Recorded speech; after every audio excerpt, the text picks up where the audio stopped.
ভূমিকম্পের মাত্রার তুলনায় হতাহতের সংখ্যা বেশি হয়েছে বলে মন্তব্য করেছেন স্বাস্থ্য উপদেষ্টা নূরজাহান বেগম। তার মতে, ঢাকার খুব কাছে উৎপত্তিস্থল হওয়ায় প্যানিক অ্যাটাক হয়ে অনেক মানুষ আহত হয়েছেন।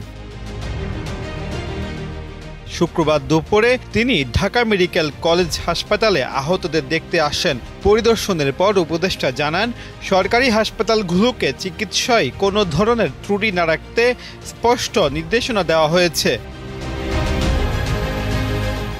তিনি বলেন, আহতদের বড় অংশই প্যানিক অ্যাটাকে আক্রান্ত হয়েছেন। নরসিংদী থেকে ঢামেকে আনা গুরুতর আহত একজন মারা গেছেন এবং আরেকজন চিকিৎসাধীন রয়েছেন।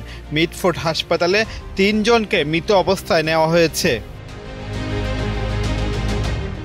এ পর্যন্ত ৬ জনের মৃত্যুর তথ্য পাওয়া গেছে। বংশালে রেলিং ধসে ৩ জন, রূপগঞ্জে দেয়াল ধসে ১ শিশু ও নরসিংদীতে ২ জনের মৃত্যু হয়েছে।